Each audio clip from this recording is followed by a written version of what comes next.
I remember the day I met Alex as if it were yesterday. I was at this quaint little dive cafe, nestled in the corner, sipping on the cheapest coffee they offered. I was there trying to untangle the jumble of thoughts and plans scattering my mind. As I stared into the swirling brown depths of my cup, the bell above the door jingled, announcing his entrance. It was like something out of a movie scene, only there were no dramatic lights or soundtrack, just the sound of the bell and the mix of stale coffee and his aftershave filling the air. "Is this seat taken?" he asked, pointing at the chair across from me, with a smile so charming it could knock you off your feet. "Looks free to me," I replied, trying to maintain a cool demeanor, though internally, I was slightly flustered by his sudden appearance. We started talking, and it was like we were cut from the same cloth. We shared interests in all the junk I loved, from binge-watching the same trashy TV series to heated debates over the best pizza topping, which, for the record, is pineapple.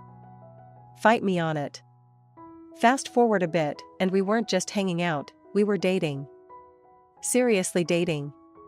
It felt like I had known him all my life, and soon we were discussing marriage. But that's when the real drama began. His parents, well, let me just say they were quite the characters.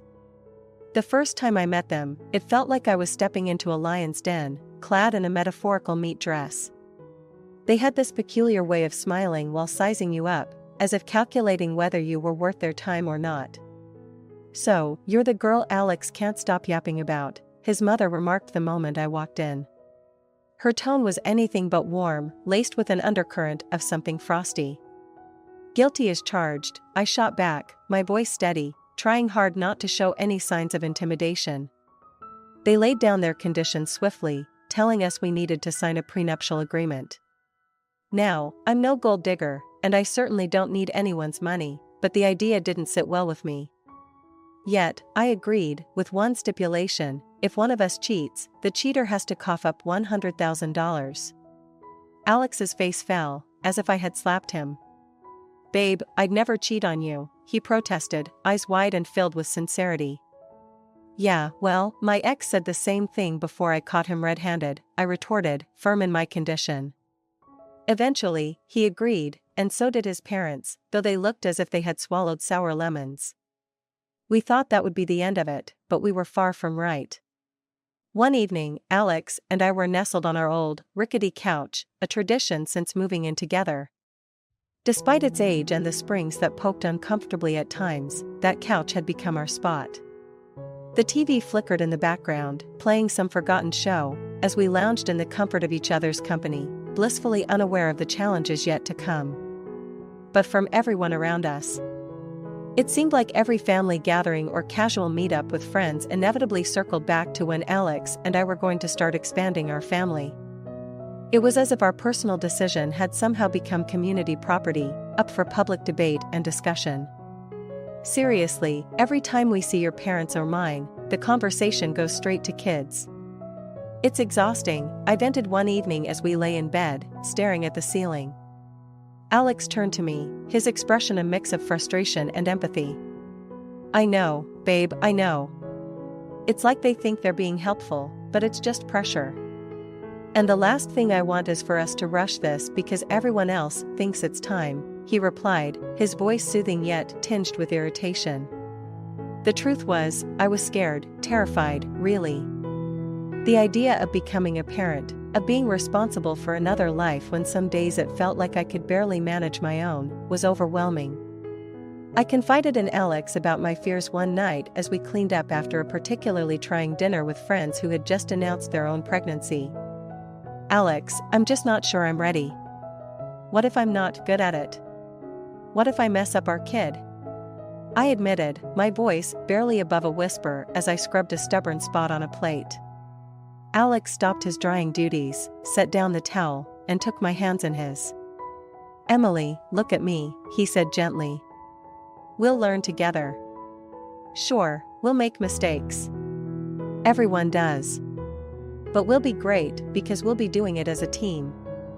We're not going to be perfect, but we'll be perfect for each other, and for our kid, when we decide it's the right time." That conversation seemed to strengthen our resolve. We decided to take things at our own pace, regardless of the external pressures. We were determined to live our lives on our terms, enjoying every little moment. Like the lazy Sundays spent in pajamas, reading books and ignoring the world outside, or the spontaneous midnight drives to get ice cream because why not? And so, as we navigated the choppy waters of expectations and unsolicited advice, we clung to our dreams and to each other, finding joy in our shared dreams of one day visiting Italy, even if it meant saving every penny and cutting back on luxuries, even if it meant Alex's sacred video games might have to wait. The silence hung thickly in the air, a palpable weight that settled over the room, crushing any semblance of the peaceful Sunday lunch I had envisioned. As Judy's words sliced through the atmosphere, I could feel the sting of each jab, a verbal onslaught that left me reeling. My hands trembled slightly as I clutched my fork, my appetite completely gone. "You're right, Judy. I do have responsibilities," I managed to say, my voice steady despite the storm raging inside me. "But so does Alex, and so do you, as a mother and a guest in our home. Respect goes both ways." Alex finally looked up from his plate, his eyes meeting mine briefly with an expression I couldn't quite read, guilt, perhaps, or regret. He seemed to shrink a bit under his mother's glare, but then, gathering a semblance of courage, he spoke up. "Mom, Emily's right. This isn't just on her. We're in this together, and your constant criticism isn't helping." Judy's lips pursed as if she were about to launch another barrage, but then she paused, perhaps taken aback by Alex's rare opposition. "Well, I just want what's best for you," she muttered, her voice losing some of its earlier venom. "You know how I worry." "I know, Mom," Alex replied, his voice firmer now. "But worrying and attacking are two different things. We're doing our best here." The meal continued, a tense affair with words spoken sparingly, and each of us lost in our own thoughts. Judy's departure was abrupt, with a stiff goodbye that promised more tension in future encounters. After she left, the silence lingered, a stark contrast to the earlier confrontation. Alex and I cleared the table in silence, each movement slow and deliberate.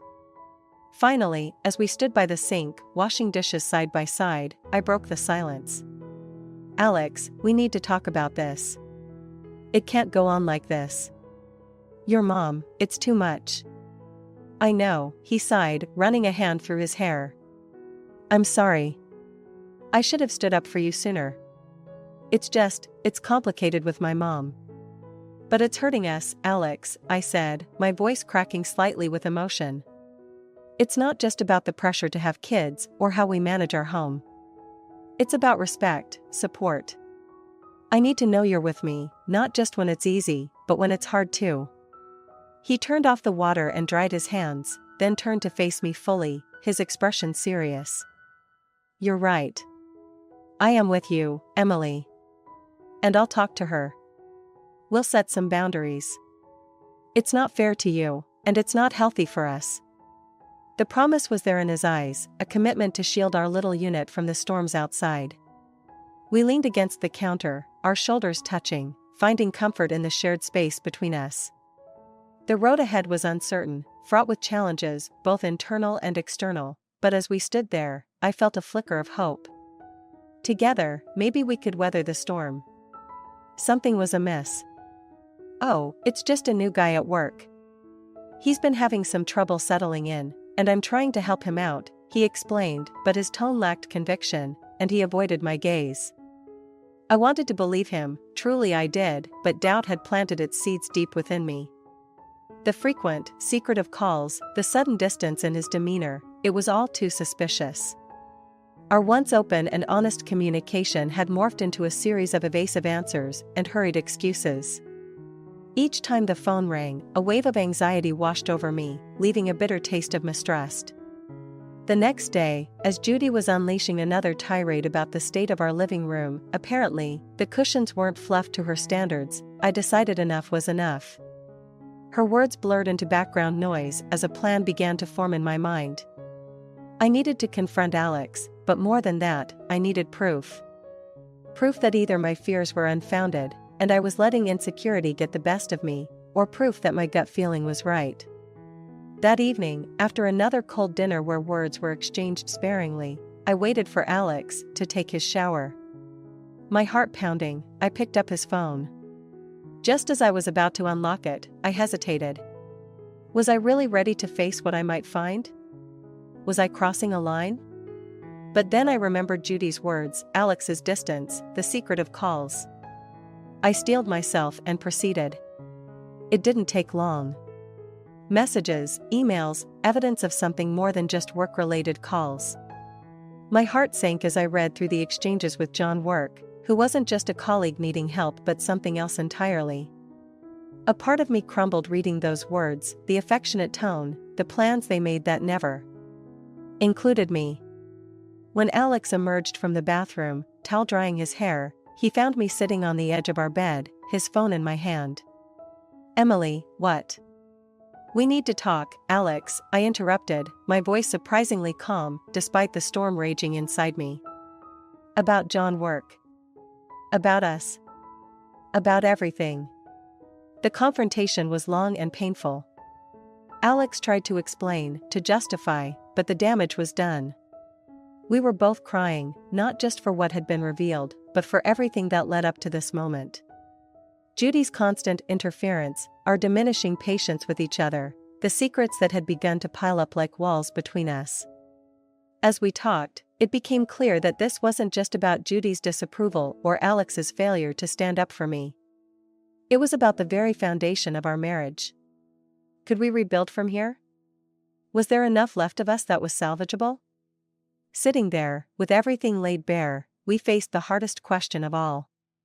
Were we strong enough to face this together, or had Judy's siege and our own internal battles already taken too much from us? I'd respond, my voice hollow. The lie tasted bitter, but necessary. I needed more time to figure out how to handle this betrayal in a way that didn't leave me completely shattered. Every morning as Alex prepared for work, his new routine now unmissable, I found myself watching him with a mix of sorrow and detachment. The crisp shirts, the carefully styled hair, the scent of cologne, it all seemed like a costume now, a disguise meant to shed his old self. The transformation was complete, and with it, the man I married seemed to be fading away. During the day, when he was at work, the house felt oppressively empty. The silence was a constant reminder of the distance growing between us. I would wander through the rooms, each corner filled with memories of laughter and love, now overshadowed by the deceit that lurked in the shadows. The evenings when he returned were the hardest. We'd sit across from each other at dinner, making small talk that skimmed the surface of our lives, but never daring to delve deeper. The space between us at the table felt like a chasm. His eyes, once so full of warmth when they met mine, now seemed to look right through me, as if I were just another part of his routine. I knew I couldn't keep up the facade much longer. The weight of the secret I was carrying was too heavy, the act too exhausting.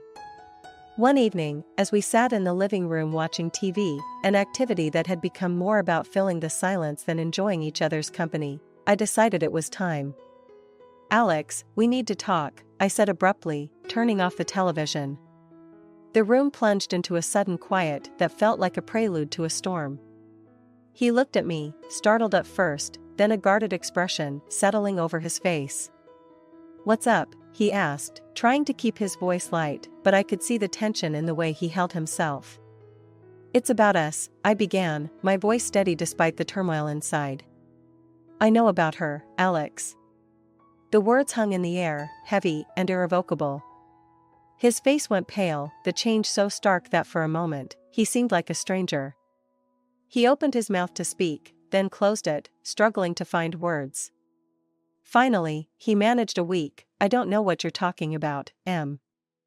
I reached into the drawer beside me and pulled out the plain brown envelope. I didn't want to use it, not really, but I needed him to know that I knew. "Don't," I said quietly as I laid it on the coffee table between us. "Please, just don't."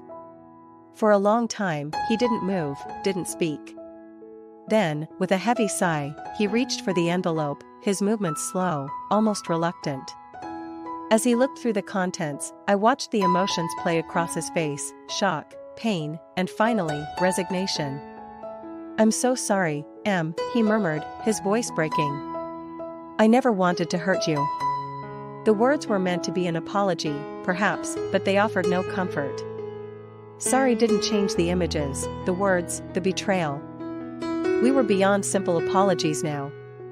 We were at a crossroads, and the path we chose next would define the rest of our lives. I replied, my voice even and controlled, hiding the turmoil inside me. Just a small gathering to celebrate such a momentous occasion. The satisfaction on her face was palpable, and it made the fire within me burn even hotter. Over the next few weeks, I planned the birthday dinner with meticulous attention to detail. Invitations were sent, the venue was booked, and the menu was carefully selected to Judy's taste. Every aspect was designed to be a grand display of affection and generosity. But underneath the surface of this well-organized festivity was a different plan, one that I kept to myself. As the day of the party approached, the tension in our house grew thicker. Alex's late nights continued, and our interactions became even more strained and superficial. Despite his betrayal and Judy's manipulation, I kept up appearances, knowing that my real feelings had to remain hidden until the right moment. The night of Judy's birthday arrived, and everything was perfect. The restaurant was lavishly decorated, the food exquisite, and the guest list was a who's who of Judy's social circle. She reveled in the attention, glowing under the adoration of her friends and family, unaware of the storm that was about to break. During the dinner, I excused myself under the pretext of checking on the dessert. In the privacy of the restaurant's office, I made a call to a number I had stored on my phone under a generic name. The voice on the other end answered promptly. Everything is in place, I said, my voice a whisper. Are you ready? Absolutely, came the confident reply. Just say the word. Returning to the table, I watched as Judy laughed and shared stories with her guests. The evening seemed to stretch on forever, each minute ticking by with excruciating slowness until it was time for the speeches. Alex stood first, his words dripping with false warmth as he toasted his mother. Then, it was my turn. I stood, glass in hand, and smiled at the gathered guests. I'd like to add to Alex's beautiful words, I began, my voice clear and strong.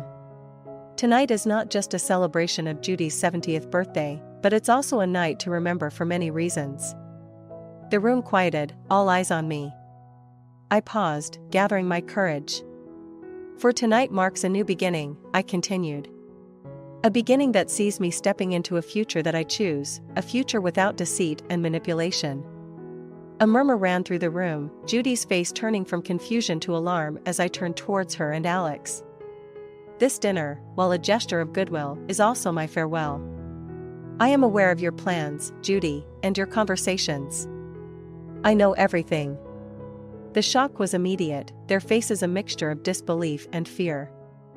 You see, Judy, Alex, I am not just some token wife to be discarded when convenient. I deserve respect and honesty, neither of which I've received in this marriage.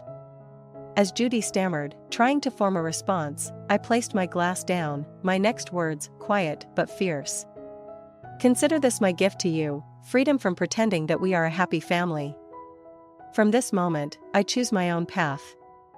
Turning on my heel, I walked out of the room, leaving a stunned silence behind me.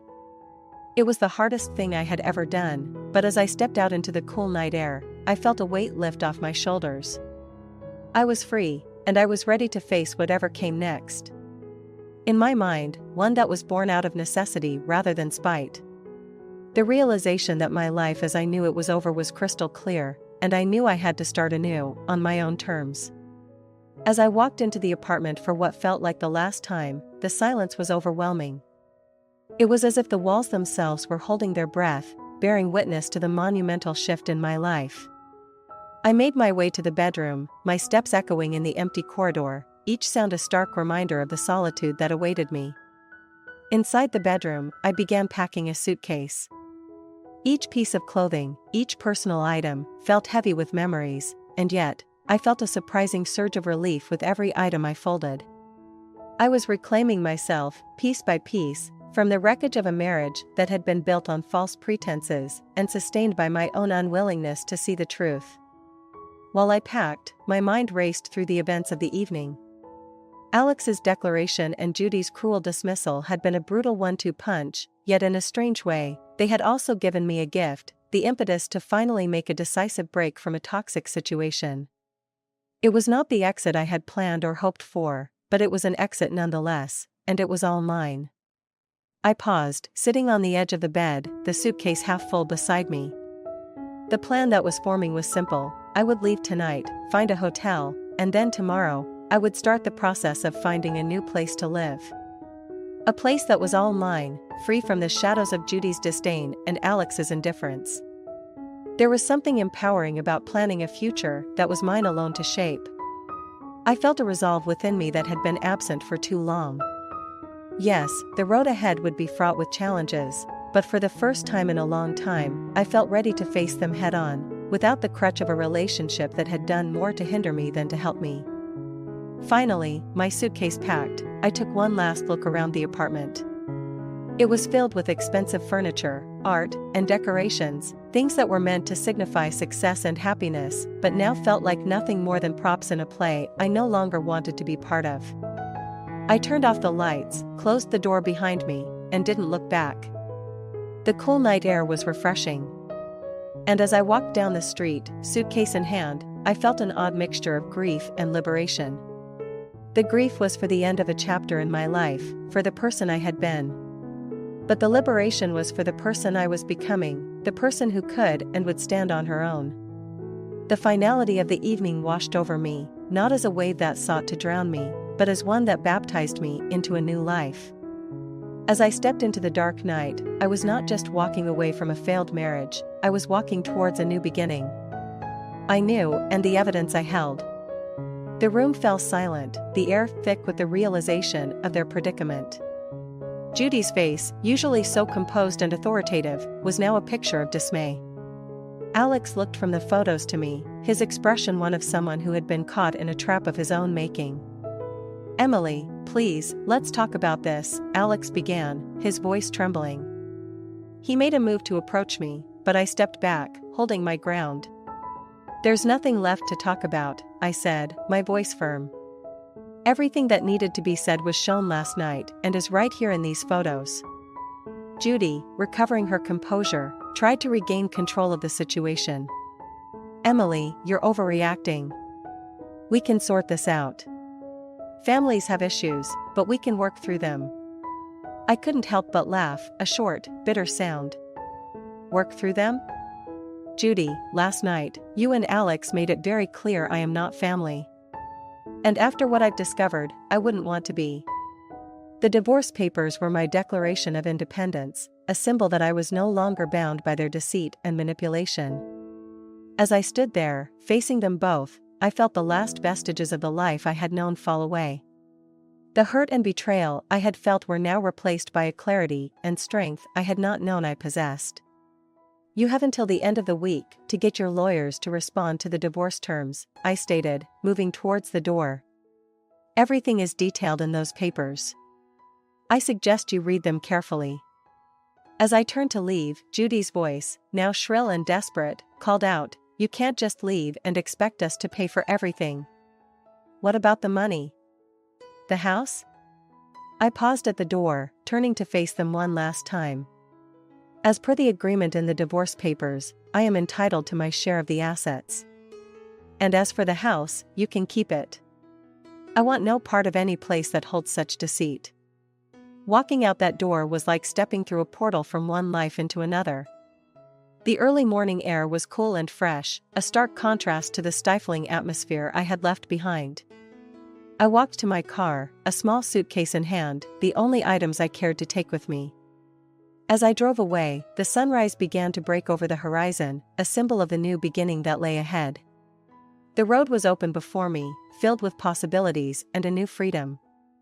The pain of the past was still there, a dull ache in the background, but it was overshadowed by the sense of empowerment and liberation that came from taking control of my life and stepping into a future that, for the first time in a long time, felt truly mine. Life's simplicity brings its own kind of joy, something I never truly appreciated when I was caught up in the whirlwind of Alex and Judy's machinations. Now, mornings are my sanctuary. I wake up to the sound of birds rather than bitter arguments or seething silences. The first thing I see when I open my eyes isn't a ceiling weighed down by the day's impending stresses, but a soft, comforting light filtering through sheer curtains. I spend my weekends puttering around in my little garden, hands deep in soil, planting seeds that I nurture into life, something constructive and growing, unlike the destructive ties I once cultivated. Each plant, from the shy buds of lavender to the robust tomato vines, feels like a testament to new beginnings, to resilience, to growth that demands patience and care, mirroring the slow but steady reconstruction of my own life. I've come to find solace in routine, the kind that fosters peace rather than predictability used as a weapon. My job is a steady one, nothing spectacular or soul-crushing, but it provides enough for me to enjoy the small luxuries of life: a book from the local bookstore, fresh flowers for my kitchen table, an occasional dinner out where I can enjoy a meal without the sting of surveillance or the taste of hidden agendas. The neighbors are kind, simple nods and friendly waves without the invasive prying I endured before. They respect my space, and I cherish theirs, a mutual understanding of coexistence without the need to intrude. Sometimes we share small talk over the fence, discuss weather patterns, or exchange gardening tips. Their presence is a gentle reminder that not all relationships need to be deep to be meaningful, nor do they require constant energy to maintain. And as for yoga, I attend classes at a studio nearby where nobody knows my past or asks awkward questions about my sudden move to the neighborhood. They see me as I am now, a woman who sometimes wobbles in her tree pose, but always tries again, much like how I approach my life. Each session ends with a moment of reflection, a reminder to breathe, to really breathe, not just to survive, but to live. So, as I walked away from that gossip, coffee in hand, I realized how far I had come. The old Emily might have dwelt on that news, letting it disrupt her peace. But now, I was more concerned with the more pressing issues of my peaceful existence, those damn squirrels eyeing my almost ripe tomatoes, and mastering the warrior pose without toppling over. Yes, life is infinitely sweeter on this side of chaos, filled not with dramatic climaxes, but with small, beautiful moments of everyday peace. And as for the rest, the echoes of a past life, they fade into the background, outshone by the brightness of my new normal.